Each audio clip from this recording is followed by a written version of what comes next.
دوستو، قرآن مجید نے یہ ارشاد فرمایا ہے کہ یہ رسول پاک صلی اللہ علیہ وسلم تمہارے بیچ مبعوث کیے گئے ہیں۔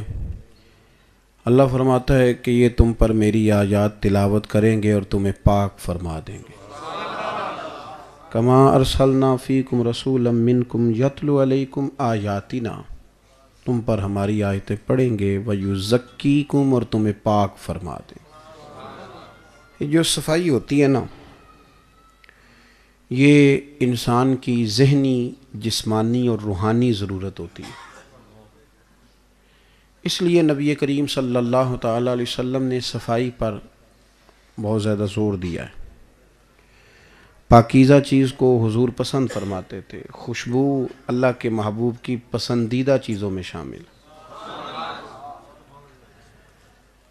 آپ میں سے، ہم میں سے جو لوگ ٹھیک ٹھاک پڑھے لکھے بھی ہوں، ہمارے معاشرے کے وہ افراد جو مالدار بھی ہوں، وزادار بھی ہوں، لوگ ان کو جانتے ہوں، ان سے کہا جائے نا کہ آؤ ایک محفل میں جانا ہے، تو پڑھے لکھے بھی ہوں، مالدار بھی ہوں، سارا کچھ ہوں، لیکن صرف انہوں نے کپڑے نہ دھلے ہوئے پہنے ہوئے، کپڑے میلے کچیلے ہیں، ان سے کہ چلیں تو کہتے ہیں نہیں میں نہیں جاؤں گا، میرے کپڑے ٹھیک نہیں۔ تو ان سے اگر پوچھا جائے کہ آپ کی ڈگری بھی ٹھیک ہے، بینک بیلنس بھی ٹھیک ہے، جائیداد بھی ٹھیک ہے، تو چلیں، کہتے ہیں یار طبیعت پر بوجھ ہے، کپڑے میرے صاف نہیں، ذرا میں غسل کر لوں، کپڑے پہن لوں۔ اور آپ خود بخود محسوس کریں گے کہ میلے کپڑے آپ کے ذہن پر، دماغ پر، روح پر بوجھ بنائیں گے، لیکن اگر آپ غسل کر کے کپڑے صاف پہن لیں گے تو آپ کو اپنا آپ پیارا لگنا شروع ہو جائے۔ حالانکہ وہ تو کپڑے ہیں، وہ تو ایک جسمانی بات ہے، اس کا تعلیم سے، اخلاق سے کوئی اس وقت تعلق، اگرچہ اخلاق اور تعلیم صفائی کا حکم دیتے ہیں، لیکن جو بات میں عرض کر رہا ہوں اس پر غور کریں کہ آپ کو محسوس ہوتا ہے کہ میری طبیعت ٹھنڈی ہو گئی ہے، مجھے تھوڑا سکون آ گیا۔ پھر آپ کہیں جائیں گے تو بڑے ذرا حشاش بش، یعنی اچھی ویسٹ کوٹ پہن لی جائے تو میری طرح کا دیہاتی بندہ بھی کسی محفل میں بیٹھتا ہے تو ذرا تھوڑا بانڈ سنور کے بیٹھتا ہے کہ نہیں میں ٹھیک ٹھاک ہوں جی، آج کل میں نے بڑی ویسٹ کوٹ پہنی ہوئی ہے، تگڑا ہوں۔ اسی طریقے سے اگر آپ کے گھر کسی کو دعوت دی جائے، فلاں صاحب گھر میں آ رہے ہیں، اور اچانک بتا دیا جائے گھر والوں کو کہ فلاں آ رہا ہے، تو گھر والے بگڑ جاتے ہیں، کہتے ہیں یہ آپ نے کیا کیا؟ مہمان بلا لیے، ابھی صفائی ہونے والی تھی، بچوں کے کپڑے بدلنے تھے، لوگ کیا کہیں گے؟ بھائی لوگ مالدار لوگ ہیں، پڑھے لکھے لوگ ہیں، صرف کپڑے نہیں نہ بدلے۔ میری بات کی سمجھ آ رہی ہے آپ حضرات؟ لیکن یہ بات بوجھ بنتی ہے، خواتین جھگڑا کرتی ہیں، کہتے ہیں ایسے نہ کریں، ہمیں آپ بتائیں۔ اور یہ صفائی، یہ ستھرائی، کپڑے میلے کچیلے پڑے تھے گھر کے اندر کچھ افراد کے، تو حضور سید عالم علیہ السلام تشریف لائے تو محبوب کریم صلی اللہ تعالیٰ علیہ وسلم نے فرمایا، حضرت عائشہ صدیقہ سے فرمایا کہ یہ کپڑے جب دھل جاتے ہیں تو اللہ کی تسبیح کرنے لگ جاتے ہیں۔ سرکار دو عالم علیہ السلام کے کپڑوں کو میلا کچیلا نہیں کہا جا سکتا، لیکن میں نے جو بات کی اس کو اس مقام پہ آپ سمجھیں کہ فرمایا یہ کپڑے دھل جائیں تو پھر اللہ کی، تو یہ جس کے بھی کپڑے ہیں یہ دھل جائیں، یہ صاف ہو جائیں تاکہ اللہ کی تسبیح کریں۔ آپ اس بات کو سمجھ لیں کہ آپ جب صاف ستھرے ہو جاتے ہیں تو کسی کو نہیں، آپ اپنے آپ کو بھی پیارے لگتے ہیں، آپ کو محسوس ہوتا ہے کہ نہیں میں کو بیبا آدمی ہوں۔ اور اگر آپ کی صرف کنگھی نہ کی ہو، باقی سارا کچھ ٹھیک ہو، خالی کنگھی نہ کی ہو، تو بندہ کہتا ہے یار کنگھی رہ گئی ہے۔ ٹوتھ پیسٹ آپ سویرے اٹھ کے نہ کریں تو آپ کسی کے سامنے جاتے پریشان ہوتے ہیں کہ یار یہ مسواک نہیں کی، دانت نہیں صاف کیے، تو سامنے والا کیا کہے گا؟ ہم ڈھونڈتے پھرتے ہیں کہ ہم بڑے پریشان ہیں، بڑی تکلیف میں ہیں، پتہ نہیں سکون کیوں نہیں آتا، مفتی صاحب سے مسئلہ بھی پوچھا ہے، پیر صاحب سے وظیفہ بھی پوچھا ہے، سارے کام کیے ہیں، پر سکون کیوں نہیں آتا؟ تو میرے بھائی بڑی سادی سی بات ہے، اگر کپڑے آپ کے میلے کچیلے ہوں تو آپ بے سکون رہتے ہیں، تو اگر دل میلا کچیلا ہو، اصل بے سکونی کی وجہ پتہ کیا ہوتی ہے؟ کہ اندر حسد ہوتا ہے، اندر تکبر ہوتا ہے۔ بے چینی کی اصل وجہ یہ ہوتی ہے کہ ہمارے اندر بغض ہوتا ہے، الا ماشاءاللہ۔ اور گناہ کی تعریف یہ ہے کہ ما حاک فی صدرک، جو سینے میں کھٹکتا ہے۔ ہم پریشان ہوتے ہیں. اصل رٹا یہ ہوتا ہے کہ میں جل رہا ہوتا ہوں اور ماننے کو تیار بھی نہیں ہوتا. جل رہے ہوتے ہیں. وہ جلن بے چین کرتی ہے, بے سکون کرتی. اتنی کوشش ہم مال کمانے کے لیے نہیں کرتے جتنی خوشی ہمیں اس وقت ہوتی ہے جب جس سے ہم حسد کر رہے ہوتے ہیں, جب اس کا مال ضائع ہوتا ہے, جب اس پر کوئی آزمائش آتی. اور میں نے اپنے بیگانوں میں یہ بات دیکھی ہے کہ وہ اپنا جو بالکل کھرا ہے اپنا ہے, لیکن اس پر کوئی مصیبت آتی ہے نا تو اپنے بھی بڑے راضی ہوتے ہیں اور ایک دوسرے کے کانوں میں کہتے ہیں ویکھیا ان کی بڑے ہیں. اصل بات یہ ہے کہ حسد ہوتا ہے. حسد آپ کے لیے سہانے روح بن جاتا ہے. آپ جو مرضی کریں آپ کو سکون نہیں لینے دیتا. مطلب وہ دوڑ لگ جاتی ہے نا, وہ دیورانی کہتی ہے اپنے خامہ سے کہ جٹھانی نے فریزر لے لیا ہے, اب بچتی تب ان جب میرے گھر بھی آئے. جیسے مرضی کریں, جدھر سے مرضی لائیں, زندگی میں حسد نہ کریں. میرے اعلیٰ حضرت بریلوی, اعلیٰ حضرت فاضل بریلوی ملفوظات شریف میں فرماتے ہیں حسد کرنے والا بندے پر اعتراض نہیں کرتا. اعلیٰ حضرت کہتے ہیں حسد کرنے والا تو اللہ کی تقسیم پر اعتراض کرتا ہے. وہ تو اعتراض کر رہا ہے اللہ کی تقسیم پر کہ اس کو کیوں دیا ہے, اس کو کیوں دیا ہے, مجھے دینا چاہیے. تو ڈائریکٹ رب پر اعتراض کر رہا ہے. معاذ اللہ ثم معاذ اللہ, نقل کفر نہ باشا. دوستو حسد نہ کریں, جب بھی کریں رشک کریں. کہیں کیا بات ہے یا اللہ اسے دیا ہے تو مجھے بھی دے. آپ نہ ہمارے مزاجوں کے اندر رشک نہیں رہا, اس لیے ہم نہ علم کسی کا مانتے ہیں, نہ فضل کسی کا مانتے ہیں, نہ تقوی کسی کا مانتے ہیں. ہم کہتے ہیں کوئی بچا ہی نہیں, ایک میں ٹھیک ہوں اور ایک جو میرے پیچھے چل رہے ہیں وہ ٹھیک. بڑی مہربانی, ہو گیا جی, میں نے قبول کر لیا. اب آپ سنیں دوستو, رشک کریں. جناب عائشہ صدیقہ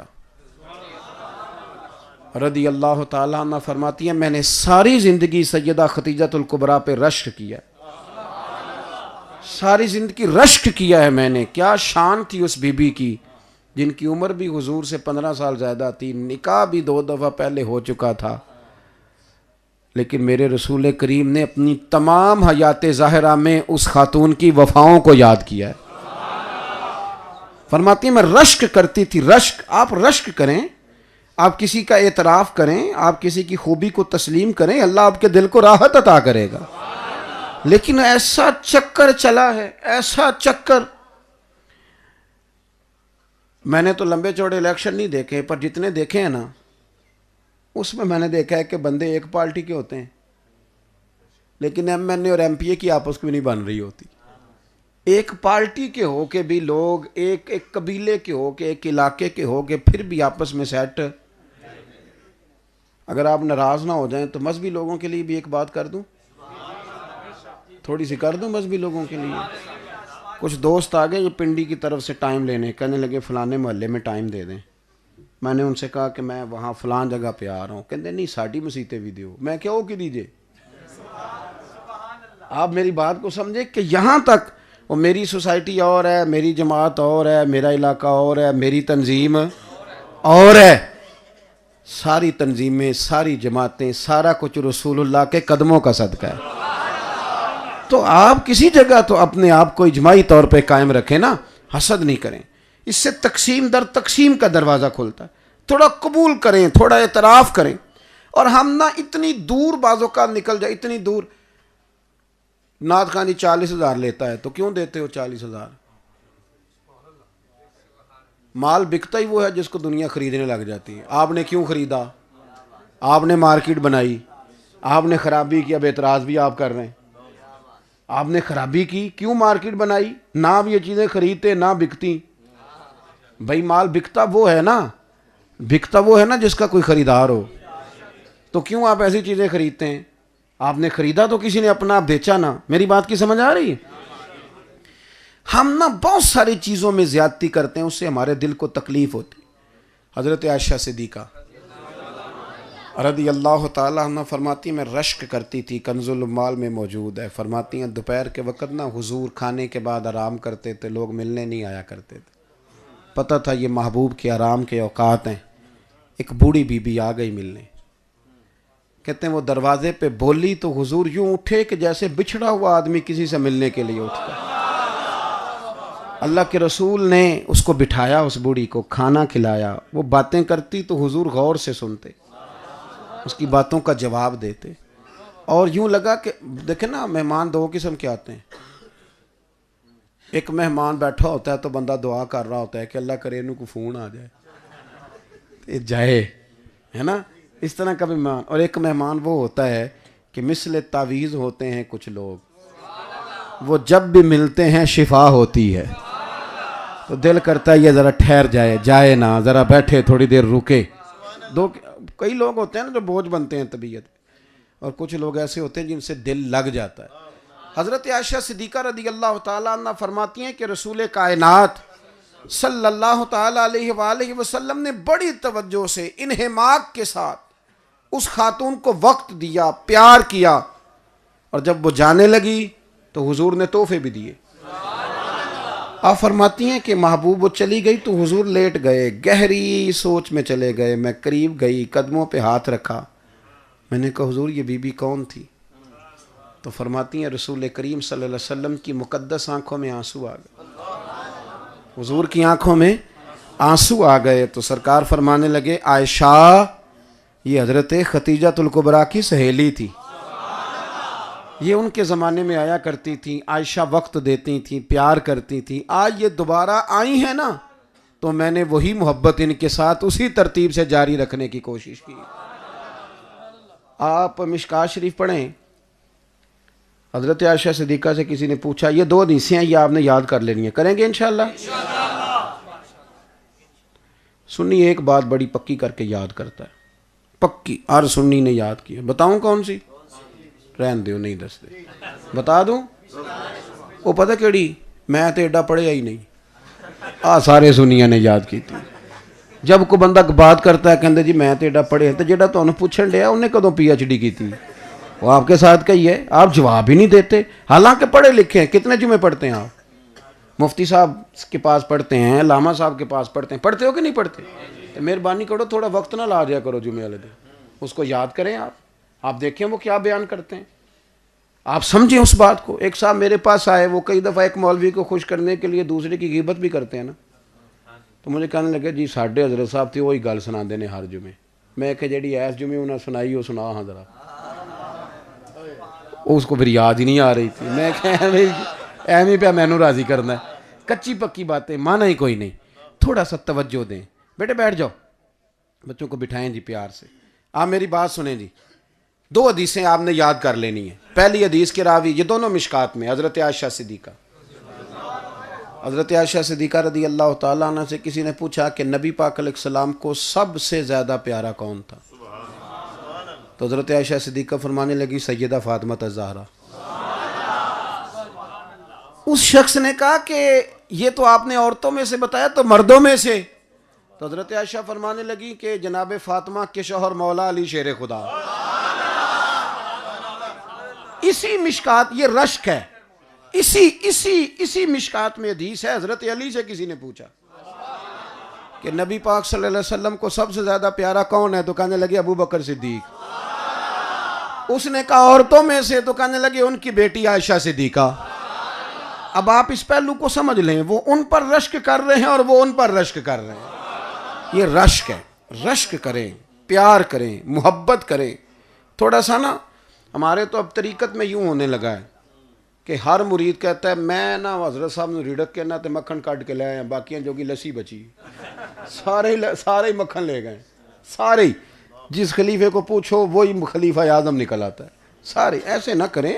آپ نے اپنے شیخ کے فیض کو محدود کر دیا کہ وہ صرف ایک بندے کے لیے تھا.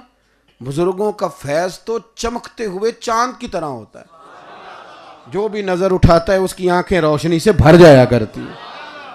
تو رشک کریں زندگی میں. اسد آپ دعا کیوں نہیں کرتے کہ یا اللہ اسے دیا ہے تو تیرے خزانوں میں کمی تو نہیں، مجھے بھی تو عطا کریں. آپ یقین کریں آپ کا دل ٹھنڈا ہوگا، آپ کو سکون ملے گا. دوسری بات نا، آہستہ آہستہ لوگوں میں تکبر آ گیا. یہ جو بندہ کہتا ہے نا آج کل کوئی بندہ بھی چنگا نہیں لبدا، اصل میں یہ مانتا نہیں. بنیادی طور پہ اس میں تکبر آ گیا. اسے اپنے سے زیادہ اچھا کوئی دکھائی دیتا ہی نہیں. یہ دلائل دیتا ہے کہ دنیا میں صرف میں ٹھیک ہوں. جب ہم سب کی نفی کر رہے ہوتے ہیں نا تو بنیادی طور پر ہم یہ دلیل دے رہے ہوتے ہیں کہ میں سب سے زیادہ ٹھیک ہوں. پھر ہم اپنی ذات سے پیار کرنا شروع کرتے ہیں, اتنی محبت کرتے ہیں اپنے آپ سے, اتنی محبت کرتے ہیں کہ ہر وقت اپنا ہی ذکر کرنا, اپنی ہی تعریف کرنا, اپنے بارے میں اچھے کلمات کہنا, اور اپنے آپ کو ہی قابل تعظیم سمجھنا, اپنے آپ کو. میں بھی لالا موسیٰ میں تھا, آپ کی بات, یہ ہمارے جو نقیب ہوتے ہیں نا یہ ہم سے پیار کرتے ہیں, محبت کرتے ہیں, لیکن کبھی کبھی نا یہ جب نقیب بول رہے ہوتے ہیں تو میں اپنا آپ تلاش کر رہا ہوتا ہوں کہ میری کوئی گل کر دینا پہ, اس لیے کہ من آنم کے من دانم, جو ہم ہیں اس کا ہمیں پتہ تو ہے نا. کچھ نا کسی جگہ پہ ہمیں یہ بھی بیماری ہوتی ہے کہ میری تعریف کی جائے, تعریف کی جائے. عورتوں میں زیادہ ہوتی ہے, وہ تو کہہ بھی لیتی ہیں کہ تُس نے تعریف ہی نہیں کی تھی, اتنا اچھا کھانا پکایا ہے. مردوں میں بھی اب یہ بیماری, اور شیخ سعدی رحمۃ اللہ علیہ فرمایا کرتے تھے کہ لکڑی کو گھن کھا جاتی ہے اور بڑے لوگوں کو خوشامد کھا جاتی ہے. میں بیماری لگ گئی ہے تعریف کرانے کی. بہت سارے لوگ ہیں ان کا بس نہیں چلتا, ورنہ 2 بندے رکھ لیں, ایک سویرے 8 گھنٹے ان کی تعریف کرے, ایک شام 8 گھنٹے تعریف کرے. بڑا ہمیں اچھا لگتا ہے, پھلا لگتا ہے. یاد رکھنا تعریف اسی کی ہے جس سے صبح قیامت اور اللہ کا رسول راضی ہو جائے. باقی تو لوگ بڑے بڑے لوگوں کی تعریفیں کرتے ہیں, پھر معاملہ ختم ہو جاتا ہے. یہ اور پھر چونکہ میں قابل اعزاز ہوتا ہوں, میں حضرت صاحب ہوں, میں علامہ صاحب ہوں, کہیں میں چودھری صاحب ہوں, کبھی میں سیٹھ صاحب ہوں, کہیں میں نواب صاحب ہوں. پھر جب میں محفل میں آتا ہوں نا, سرکار کی محفل ہے. کس کی؟ تو سرکار کی محفل, وہ جلوس ہمارے یہاں نکلنے لگا تو مجھے ایک صاحب کہنے لگے قیادت تسی کرو گے. میں کہا جلوس نبی پاک دے نام دا تے میری کی اوقات ہے قیادت کرا. آپ بات کو سمجھے نا, اس کی قیادت کون کرے, کس کے اندر جرت ہے. تو یہاں آ کے بھی نا محفل میلاد میں بھی بعض بندے گردن اٹھا کے دکھاتے ہیں, نقیب محفل کو گردن اٹھا کے کہ میں آیا ہوں کسی طریقے اگے ساتھ لائے اٹھا. ان کو سکون ہی نہیں ہوتا جب تک سٹیج پہ نہ بلائیں, رہ جاتے ہیں مزہ لینے سے, سکون لینے سے. اگر آپ کے اندر عاجزی ہے, آپ نارمل زندگی جینا جانتے ہیں, توجہ ہے نا میری بات پر, آپ یقین کریں آپ کو سکون حاصل ہوگا, آپ کی طبیعت ٹھنڈی ہو جائے. تھوڑا زمین پہ چلیں گے تو آپ کا زمین والوں سے رشتہ مضبوط ہو جائے گا, آپ کا زمین والوں سے رشتہ مضبوط ہوگا. لیکن چونکہ ہم خود از خود اپنے لیے کچھ تعین کر لیتے ہیں کہ میں یہ ہوتا ہوں, پھر اس میں الجھ کے رہ جاتے ہیں. خدا مجھے ایسی خدائی نہ دے کہ اپنے سوا کچھ دکھائی نہ دے. تھوڑا سا زمین پہ رہیں, تھوڑا سا دیکھیں, پیار کریں. میں ایک یونیورسٹی میں تھا تو ایک بچہ کہنے لگا حضرت صاحب کچھ باتیں کرنی ہوتی ہیں پر ڈر لگتا ہے کہ کوئی بے ادب ہی نہ کہہ دے. میں نے کہا چلیں میں چھوٹا مولوی ہوں, آپ مجھ سے بات کر لیں. کہنے لگے جناب ایک لبرل آدمی ہے تو اس نے میرے سامنے ایک بات کی ہے تو وہ میرے دل میں بیٹھ گئی ہے, میں سوال چاہتا ہوں. میں نے کہا آپ کریں. وہ کہنے لگا جی نبی پاک صلی اللہ علیہ وسلم کے زمانے میں نا غلام بکتے تھے, انسان بکتے تھے. حضرت ابو بکر کے, حضرت عمر کے, حضرت عثمان کے, مولا علی, سب کے زمانے میں غلام بکتے تھے. تو حضور ایک آرڈر کر دیتے, یہ ختم ہو جاتا سلسلہ, غلام بکتے رہے آخر تک, ایک حکم کر دیتے. تو میرے دل میں یہ لبرل لوگ جو ہیں نا یہ بڑا کام کر رہے ہیں, یہ تعلیمی اداروں کے اندر اب تو معاذ اللہ دہریے بھی آ گئے. ٹھیک کہہ رہا ہوں جی میں حضرت. اور سنیں مدارس پر تو یہ کوئی نہ کوئی پوسٹ چڑھا دیتے ہیں نا, دیکھو مولوی صاحب نے مارا ہے, اور یہ بچے پہ.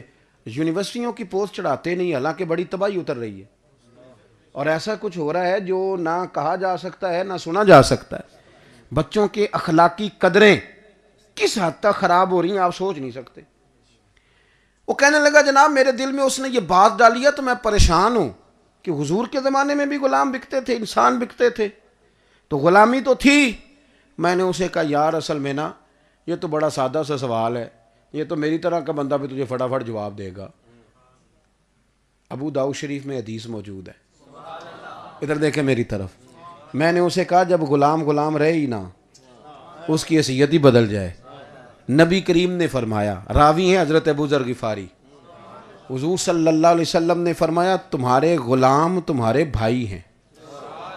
وہ غلام رہے نہیں, انہیں تو مدینے والے رسول نے بھائی بنا دیا ہے. فرمایا تمہارے غلام تمہارے, اگلا حصہ بھی حدیث کا سنیے، تمہارے غلام تمہارے بھائی ہیں، فرمایا جس طرح کا خود کھانا اسی طرح کا انہیں کھلانا، کیونکہ بھائی ہیں، جس طرح کا خود پہننا اس طرح کا انہیں پہنانا۔ اور محبوب فرمانے لگے ان کی طاقت سے زیادہ ان پر بوجھ نہ ڈالنا، اور اگر کبھی ڈال لو تو پھر کام میں ان کی مدد بھی کرنا۔ میں نے ایک حدیث اس شخص کے سامنے رکھی، آپ یقین کریں وہ نوجوان تھا، پتہ نہیں بیچارہ اپنے دل میں کتنا غبار لیے بیٹھا تھا، اس کی آنکھیں برس پڑی، کہنے لگا حضرت جی میرا تو کلیجہ ٹھنڈا ہو گیا۔ حالانکہ تھوڑا سا مطالعہ، تھوڑی سی توجہ، یہ بڑی ساری جگہوں پہ بات بیان ہوتی ہوگی، تھوڑا ذہن بنائیں۔ رسول کریم علیہ الصلوۃ والسلام نے نا لوگوں کو کہہ دیا کہ تم نا وہ جو بیماری ہے نا ہمیں، یعنی میرا ڈرائیور اگر میری گاڑی نہ چلائے تو میں کہیں پہنچ نہیں سکتا، لیکن میں یہ جرت نہیں کرتا کہ اس کو بلا کے تو ٹیبل پہ کھانے پہ بھی ساتھ بٹھا لوں، حالانکہ اس کے بغیر کہیں جا سکتا، لیکن وہ ڈرائیور ہے۔ تو آخر میں لوگ کہتے ہیں کہ چلو یہ پلیٹ میں سالن ڈالو، اس میں روٹی رکھو، ڈرائیور کو بھی دے آؤ۔ وہ جو بی بی گھر میں برتن دھوتی ہے، جس کے برتنوں دھوئے ہوئے میں ہم کھانا کھاتے ہیں، اس کو ساتھ بٹھا کے کھانا کھلانے کو تیار، یہ چیز پھر ہمیں تنگ کرتی ہے۔ پھر ہم اپنا تحکم چمکانے کے لیے کچھ لوگوں پہ روب ڈالتے ہیں، جب کسی کو حقیر سمجھتے ہیں تو دل پریشان ہو جاتا۔ سنیں، امام غزالی نے حدیث لکھی، حضرت حذیفہ بن یمان رضی اللہ تعالیٰ عنہ فرماتے ہیں میں کریم رسول صلی اللہ علیہ وسلم کے ساتھ نہ سفر پہ نکلا، سخت گرمی کا موسم تھا، سخت گرمی کا، کہتے ہیں دونوں، میں اپنے محبوب کو لے کے نکلا، ہم دونوں جا رہے تھے، گرمی بڑی شدید تھی، سامنے ایک باغ نظر آیا، فرماتے ہیں باغ میں کنواں تھا، میری بھی خواہش تھی تو سرکار نے بھی فرمایا کہ حذیفہ غسل نہ کریں، میں نے کہا حضور کر لیں، کہتے ہیں محبوب غسل کرنے لگے کپڑوں سمیت، اور میں چادر تان کے کھڑا ہو گیا۔ حضرت عائشہ صدیقہ رضی اللہ تعالیٰ عنہ فرماتی ہیں کہ نبی پاک علیہ السلام کواری لڑکیوں سے بھی زیادہ بڑھ کر حیا کرنے والے، کواری لڑکیوں سے۔ یہ ابھی گرمیاں آئیں گی نا تو ہمارے بچے شارٹ کپڑے پہن لیں گے، اور بڑے بڑے سیانے لوگ کالی بنین پہ کے گلی میں نکل جاتے ہیں، سمجھدار بندے، کیا ہو گیا؟ مطلب اپنے آپ کو سمجھائیں، مہذب معاشرے تو یوں نہیں نہ کرتے، بہو بیٹیاں بہنیں ہر گھر میں ہوتی ہیں، مطلب کس حد تک آپ کی گرمی نکل جاتی ہے اس سے؟ لباس بڑا صاف ستھرا اچھا جس میں حیا زیادہ ہو۔ حضرت حذیفہ بن یمان کہتے ہیں سرکار غسل کرنے لگے تو میں چادر تان کے کھڑا ہو گیا، تھوڑا سا غسل کیا، گویا اللہ کے محبوب نا اس پانی کو شان عطا کرنے لگے، اس کنویں کے مقدر جاگ گئے۔ حضور غسل کر رہے تھے تو سرکار کو ذرا لطف آیا تو فرمانے لگے تھوڑا اور نہ نہاؤں۔ ایک دفعہ حضور نے کہا اور نہ نہاؤں تو بس حضور بس کرنے لگے، تو میں نے عرض کی، میں نے کہا یا رسول اللہ تھوڑا اور غسل کریں، کہتے سرکار نے غسل کیا تو میں نے کہا حضور تھوڑا اور کر لیں، کہتے ہیں بڑی، اور میں بڑا راضی تھا، میرے نصیب دیکھو آج نوکری میرے حصے میں آئی ہوئی۔ کہتے ہیں حضور غسل کرتے رہے، فارغ ہو گئے، فرمایا ابھی بڑا لطف آیا، طبیعت ٹھنڈی ہو گئی۔ اب جب فارغ ہو گئے تو حضور مجھے فرمانے لگے چل حذیفہ اب تو غسل کر، اب تو غسل کر۔ حضرت حذیفہ بن یمان رضی اللہ تعالیٰ عنہ کہتے ہیں میں ذرا ہچکچایا، میں نے کہا نہیں یا رسول اللہ میں ٹھیک ہوں۔ حضور فرمانے لگے جو گرمی مجھے لگ رہی تھی تجھے نہیں لگ رہی، چلنا کرنا غسل۔ جناب حذیفہ بن یمان کہتے ہیں حکم ملا تو میں غسل کرنے لگا، لیکن اس وقت میری آنکھیں آنسوؤں سے بھر گئیں جب میرے محبوب نے چادر تان دی۔ فرمایا میں چادر تانتا ہوں تو غسل کر۔ یار آپ یہ کام کر کے دیکھیں اپنے خادم کے ساتھ، اپنے غلام کے ساتھ، دیکھیں اللہ آپ کو کتنا سکون عطا کرے۔ آپ بیٹھے نا کسی غریب کے ساتھ بیٹھ کے روٹی کھائیں نا، دیکھیں رب کتنا اجر دیتا ہے۔ کہتے ہیں سرکار نے نا یوں چادر تان لی، فرمایا تو غسل کر۔ حضرت حذیفہ بن یمان کہتے ہیں جلدی سے میں غسل کر کے حضور بس، سرکار فرمانے لگے نہیں بھائی تھوڑا اور کر۔ کہتے ہیں میں پھر جلدی سے ایک دفعہ غسل کیا اور میں نے کہا حضور بس، تو حضور مسکرائے، فرمایا نہ بھائی جتنی دیر میں نہایا ہوں اتنی دیر تو بھی نہائے گا۔ حضرت حذیفہ بن یمان کہتے ہیں قربان جاؤں محبوب کے، حضور فرماتے رہے دیکھا لطف آ رہا ہے نا، کہتے ہیں میں نے بھی اتنی دیر ہی غسل کیا جتنی دیر رسول کریم نے فرمایا تھا۔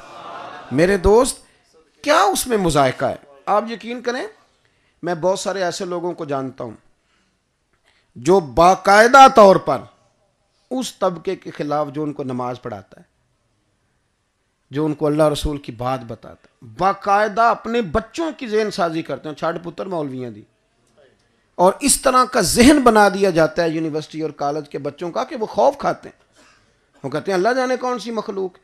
ہمارا وہ اندر کا تکبر، ہمارا وہ مزاج۔ مجھے ایک صاحب کہنے لگے کہ پیر صاحب ہمارے جو خطیب صاحب ہیں، بزرگ ہیں، ان سے دور دور سے لوگوں نے آ کے فیض لیا، پر ہمارے بچے اسی طرح کے اسی طرح رہ گئے، حالانکہ ہم نے ان کو رکھا تھا، خدمت بھی کرتے ہیں۔ تو میں نے انہیں کہا جو دور سے آتا ہے وہ حضرت صاحب سمجھ کے آتا ہے، تو تسی گھر دس دیو کہ ایسا مولوی رکھے جنہوں 20,000 دئی دے، تو یہ فرق ہے۔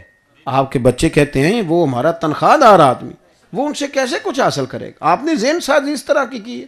آپ اگر ماحول بناتے نا کہ قبلہ حضرت صاحب کے پاس جانا ہے، تو جب تک ذہن کے اندر کسی بندے کا خاکہ اونچا نہیں بنتا، اس کی بات بھی اثر نہیں کرتی۔ ہم نے تو خطیب منگایا نا جب تقریر کرنے کے لیے، تو ہم نے سارے لوگوں کو بتایا کہ اس کو 40,000 دینا ہے، تو انہوں نے بھی سمجھا یہ دیہڑی پہ آیا ہوا ہے، تو پھر ہم اس سے کیا حاصل کریں گے؟ کچھ بھی نہیں۔ آپ اس بات کو اچھی طرح ذہن میں بٹھائیں کہ جب ہمارا لیول عاجزی والا ہوگا تو ہم تو بچوں سے بھی سیکھ لیں گے، ہم تو سادے لوگوں سے بھی سیکھ لیں گے، ہم تو غرباء سے بھی بڑا سبق حاصل کریں گے۔ لیکن ہم زمین پہ رہنے کو تیار نہیں، ہمارے دلوں میں لوگوں کے لیے عداوت بیٹھ گئی، یہ بھی برا ہے، یہ بھی، اور لالچ کا ماحول اتنا خوفناک ہوا کہ ہم سمجھتے ہیں یہ جو بندہ مجھ سے سلام لے رہا ہے نا، اس کو کوئی لالچ ہے، اور وہ بھی یہی سمجھ رہا ہوتا ہے۔ وہ ہر چیز کے اندر گھٹن ہے، وہ ماحول کے اندر شدت ہے، سینے ملتے ہیں لوگوں کے پر دل نہیں ملتے۔ اگر آپ میں عاجزی ہو، پیار ہو، آپ کسی کو سینے لگا کے راضی ہوتے ہوں، تو امید ہے وہ بھی آپ سے ملے گا تو اس کا بھی کلیجہ ٹھنڈا ہوگا۔ لیکن شرط یہ ہے کہ ملازم کو ملازم ہی سمجھیں، خادم کو۔ میرا نہیں گزارا ہوتا اگر میرے گھر کے اندر 50,000 مہینے کا نہ آئے، لیکن میں اپنے ملازم کو حکم کرتا ہوں کہ تو 20,000 میں گزارا کر، اور میں اس کو بار بار حکم کرتا ہوں اور پابند کرتا ہوں کہ تو ایڈوانس مانگ رہا ہے یار، تو اپنی چادر دیکھ کے پیر پھیلا، تو آپ بھی تو چادر دیکھ لینا، آپ کی کتنی لمبی چوڑی ہے۔ ہم نے نا گیپ ڈال دیا، اس سے بڑے حالات خراب ہوئے، بڑے۔ اگر امیروں نے گھن کھائی تھی نا غریبوں سے، تو میں ایسے غریبوں کو بھی جانتا ہوں جو نفرت کرتے ہیں امیروں سے، نفرت کرتے ہیں، وہ سمجھتے ہیں یہ غصب کر گئے ہمارا حق، تھوڑا سا اس کو ختم کریں، اس گیپ کو، تھوڑا قریب آئیں، آپ اپنے دل کا تزکیہ کریں، سرکار سے فیض لیں۔ مولا علی شیر خدا، مولا کائنات، حضرت علی المرتضیٰ۔ آپ کا خادم کہتا ہے مجھے کہنے لگے شیر خدا کہ چل یار شاپنگ کرنے چلیں۔ کس کو؟ غلام کو۔ او جدو کپڑا نہیں نہ پان والا رہندا تے ملازم نوں کہندے نے توں لے لے، تے نال انہیں بھی کہندے نے جے نواں ہی ہاں، تے نواں ہی سی تے تسی پاؤ ہاں، اس کو کیوں دے رہے ہو؟ اے جے نواں ہی ہاں تو استعمال کر لے۔ تو اس سے گیپ آتا ہے، اس سے خرابی ہوتی ہے۔ قرآن مجید نے تو کہا ہے کہ بھلائی کو پہنچو گئی تب جب اپنی پیاری چیز اللہ کے راستے میں خرچ کرو۔ حضرت مولا علی شیر خدا رضی اللہ تعالیٰ عنہ کا خادم کہتا ہے کہ مجھے فرمانے لگے شیر خدا کہ چلو خریداری کرنے چلیں، تو حضرت مولا کائنات رضی اللہ تعالیٰ عنہ کے ساتھ میں گیا خریداری کرنے۔ کہتے ہیں حضرت علی نے جو جوڑے خریدے، ایک بڑا مہنگا تھا اور ایک سستا تھا۔ خادم کہتا ہے میں فوراً سمجھ گیا کہ مہنگا آقا کا ہے اور سستا غلام کا ہے۔ فرماتے ہیں وہ چونکہ تھیلا میں نے اٹھانا تھا، دونوں جوڑے میں نے اٹھائے، وہ چوک آ گیا جہاں سے مولا علی شیر خدا نے اپنے حجرہ نور میں جانا تھا اور میں نے اپنے گھر جانا تھا۔ کہتے ہیں حضرت علی کہنے لگے پتر لا میرے والا جوڑا مجھے دے دے۔ کہتے ہیں وہ پکی بات تھی، ڈیفینیٹ تھا، میں نے وہ نکالا مہنگا جوڑا اور جناب علی کی طرف بڑھایا، تو حضرت علی فرمانے لگے یہ نہیں میرے والا، میرا وہ دوسرا ہے، میرا وہ دوسرا ہے۔ تو خادم کہتا ہے میں نے ایک علت بیان کی، ایک لاجک، ایک فلسفہ دیا، ایک سبب بتایا، بات کی تو میں نے دلیل کے ساتھ کی۔ میں نے کہا حضور آپ مہنگا پہنے، آپ آقا ہیں، اور میں سستا پہنتا ہوں کیونکہ میں غلام ہوں۔ تو حضرت علی پھر شیر خدا تھے نا، اور علم تو پھر شیر خدا کا علم ہے نا۔ مولا کائنات کیا فرماتے ہیں؟ وہ فوراً بھی کہہ سکتے تھے نہیں وہ دوسرا دے مجھے، فوراً بھی فرما سکتے تھے، لیکن یہ نہیں فرمایا، پہلے اس کی دلیل توڑی۔ فرمانے لگے یار تو اپنے والی علت نہ بیان کر، تو سبب میرے والا رکھ۔ اس نے کہا حضور وہ کون سا؟ فرمایا تو نے کہا ہے نا کہ مہنگا میں پہنوں کیونکہ میں آقا ہوں، اور سستا تو پہنے کیونکہ تو غلام ہے۔ تو فرمانے لگے تو ترجمہ میرے والا کر لینا۔ اس نے کہا حضور آپ کے والا کیا ہے؟ آپ فرمانے لگے تو پہننا مہنگا اس لیے کہ تو جوان ہے، اور مجھے دے دے سستا اس لیے کہ میں بوڑھا ہوں۔ تو وہ خادم کہتا ہے کہ وہ جوڑا مولا کائنات شیر خدا علی المرتضیٰ لے گئے، وہ مجھے جوڑا نہیں مہنگا دے گئے، میرے دل کو سکون دے گئے، میرے دل میں اپنی محبت بڑھا گئے۔ تھوڑا سا نا کبھی کبھی نا والدین کے لیے تھوڑی نیند چھوڑ دیا کریں، چھوڑ دیں نیند، کوئی ضروری ہے زیادہ سونا؟ کبھی نا 15 منٹ بھی آنکھ لگ جائے تو ساری نیند پوری ہو جاتی، اور کبھی کبھی سارا دن بھی بستر میں رہو تو نیند پوری، اس کا مطلب ہے یہ بھی اللہ کا فضل ہی ہے۔ تو اگر آپ تھوڑی توجہ دیں، تھوڑی تکلیف برداشت کریں، دوسروں کو سکون دینا شروع کریں، تھوڑا سا تکلف اپنے لیے برداشت کریں، دوسروں کے ساتھ تھوڑا رویہ ٹھیک کریں، نرمی والا کریں، پیار والا کریں۔ وہ جی مجھے غصہ بڑا آیا تھا تو میں نے بات کہہ دی۔ میں کہا کرتا ہوں کہ دنیا کا بد نصیب شخص وہ ہے جس کا والد بھی اس سے بات کرتے دفعہ 100 دفعہ سوچتا ہے کہ پتہ نہیں کہاں سے بولے گا، وہ بڑا بد نصیب ہے۔ جس کی ماں بات کرتے ہوئے سوچتی ہے کہ اس کو تو تمیز ہی نہیں، پتہ نہیں کیا کہہ دے گا، کیا کہہ دے گا۔ تھوڑا لیول نیچا کریں، تھوڑا باتوں کو سننا شروع کریں، تھوڑا زمین پہ آپ لوگوں سے پیار کرنا شروع کریں، پھر دیکھیں اللہ تعالیٰ آپ کو کتنا سکون عطا کرتے ہیں۔ آپ کے اندر سے جب وہ تکبر نکل جائے گا۔ حضرت انس بن مالک رضی اللہ تعالیٰ عنہ فرماتے ہیں کہ میں حضور کی بارگاہ میں حاضر تھا، ایک شخص آیا تو وہ جب سرکار کے حضور کھڑا ہوا تو وہ کانپنے لگا، وہ کانپ رہا تھا۔ اللہ اکبر۔ تو اللہ کے محبوب علیہ السلام نے فرمایا کیوں ڈرتے ہو؟ تو وہ عرض کرنے لگا میں مدینے کی حکومت کے سربراہ کے پاس آیا، تو غریب آدمی ہوں، ڈر لگتا ہے کوئی ایسی بات نکل گئی تو آپ ناراض ہو جائیں گے۔ حضرت انس کہتے ہیں بات کہاں کی تھی، چلی کہاں گئی؟ حضور تو رونے لگے، اور محبوب فرمانے لگے تو کسی بادشاہ کے پاس نہیں آیا، تو اس بیٹے کے پاس آیا ہے جس کی ماں کھجور کے خشک ٹکڑے کھا کے بھی گزارا کر لے۔ تو اس بیٹے جب آپ کا ماحول اس طرح کا بنے گا، اب تو خیر شہر میں آ کر پڑھنے والے بھول ہی گئے کہ کس کی ماں نے کتنا زیور بیچا تھا، اب کہاں لوگوں کو یاد رہتا ہے۔ پھر وہ کہتے ہیں کہ میں تو رئیس اعظم کا بیٹا ہوں۔ اپنی زندگی میں حسد نکال دیں، جھوٹ نکال دیں۔ اللہ کے محبوب علیہ السلام نے فرمایا اپنی بیوی سے کبھی بغض نہ رکھنا۔ اس کا مطلب ہے کچھ لوگ رکھتے ہیں، فرمایا بیوی سے کبھی بغض نہ رکھنا۔ اگر اس کی کوئی عادت ناپسند ہو تو اس عادت پہ غور کر لینا جو تمہیں بڑی پسند ہے۔ نبی پاک علیہ السلام نے فرمایا حسد نہ کرنا، حسد نیکیوں کو یوں کھا جاتا ہے جیسے خشک لکڑی کو آگ کھا۔ اس کا مطلب ہے کچھ نیکیاں کرنے والے حسد بھی کرتے ہیں، یہی معنی ہوا نا۔ مہربانی کریں اپنی زندگی میں صفائی رکھیں، آپ کسی شخص کی سخت بات کی بھی توجیہ کریں، آپ پیار کریں، آپ جھکنا سیکھیں۔ میرے محبوب کریم نے فرمایا تو رب کی رضا کے لیے جھک جا، اللہ تجھے عزتیں عطا کر دے، رب تجھے وقار دے گا۔ ٹھنڈے رہیں، صاف دل کے ساتھ رہیں، اللہ سکون کی دولت دے گا۔ آپ جس طرح کپڑے اجلے ہونے پر سکون محسوس کرتے ہیں نا، اس طرح دل صاف کر لیں، دیکھیں کتنی ٹھنڈی نیند آتی، کتنے سکون کے ساتھ آپ کا وقت گزرتا ہے۔ تسلسل سے سفر میں رہتا ہوں اور مسلسل جو ہے وہ اسی طرح مصروفیت چلتی ہے۔ انہی لفظوں پہ اجازت لے لوں گا۔ آپ ملنے کے لیے جب تشریف لاتے ہیں نا بہت سارے دوست، تو وہ مسجد کی بھی تھوڑی بے حرمتی ہوتی ہے۔ ایمان نامہ رضائے مصطفیٰ جی اس کو ضرور پڑھا کریں، ہدیتاً حاصل کیا کریں، یہ بڑے خیر والے مضامین اس میں ہوتے ہیں۔ اللہ آپ کو بہت ساری جزا عطا کرے۔ مجھے آپ اجازت دے دیں گے، سلام ہوگا، حضرت صاحب دعا فرمائیں گے، اور مدھکم پیل مسجد میں نہیں۔ آپ کی بڑی مہربانی، ملنا ہو تو یہ 25 منٹ پہ گکھڑ ہے، میں کون سا دوں، انشاءاللہ چائے بھی پلائیں گے۔ اللہ آپ کو جزائے خیر دے۔ آخر دعوانا الحمدللہ۔ حضرت دعا کریں۔